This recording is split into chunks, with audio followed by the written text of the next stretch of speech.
পশ্চিম বাংলার মাটিতে উত্তরপ্রদেশের বুলডোজার রাজ বাংলার মাটিতে আমরা চলতে দেবো না। কে রে তুই?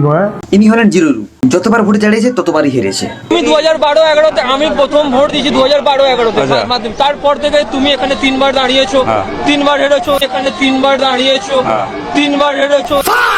ইনি হচ্ছে অবৈধ যে ঘর বাড়ি রয়েছে তাদেরকে সাপোর্ট করছে। গত 15 বছর ধরে 20 বছর ধরে তো কলকাতা চলেছে এইভাবে।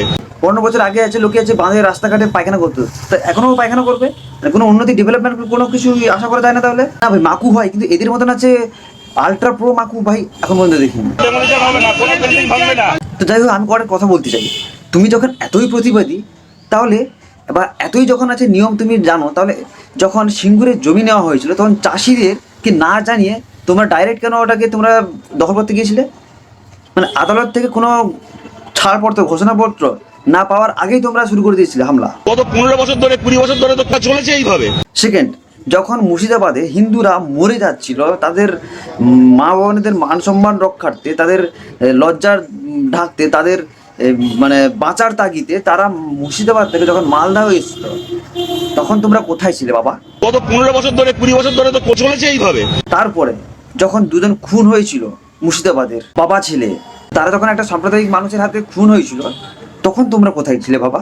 গত 15 বছর ধরে 20 বছর ধরে তো কলকাতা চলেছে এইভাবে। মানে ভোটের স্বার্থে কি না কি করতে পারে এরা, যারা এই সমস্ত ইললিগাল ঘর তৈরি করে আছে, তাদেরকে একবার জিজ্ঞেস করেছো যে তোমরা তোমাদের মানে অ্যাকচুয়াল উত্থানটা কোথা থেকে হয়েছে?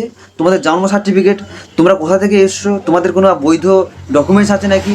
তোমরা ইলেকট্রিক বিল বা ইলেকট্রিক সাপ্লাইয়ের সব ঠিকঠাক আছে তোমরা আনছো নাকি? ভাই আমি বলে দিচ্ছি, আমি মেদিনীপুরের ছেলে বলে বলছি না, আমি বলছি এই মেদিনীপুরের সিএম যে হয়েছে, এই মেদিনীপুরের ছেলেটা তোদেরকে নাকানি চুবানি খাওয়াবে। তত বিরোধিতা করবি তত আরও বাংলার উন্নয়ন হবে। রাজ্যের স্বার্থে দেশের স্বার্থে তো কিছু কর ভাই, শুধু বিরোধিতা করে গেলি মানে এদের বিরোধিতা এমন লেভেলেরই, মানে আমরা যদি 2026-এ পৌঁছে যাই, এরা কিন্তু আমাকে নামিয়ে সেই 1950-এ নিয়ে চলে যাবে। এই জন্যই আজকে মানে পুরো বামপন্থী শূন্য। বাই দ্য ওয়ে, একজনই জিতেছিল, কিন্তু সে যথেষ্ট মার্জিত বামপন্থা মানুষ, যিনি ডোমকলে জিতেছে, তাকে অবশ্যই রেসপেক্ট করি। ওই প্রকৃতপক্ষে একজন বাম কর্মী।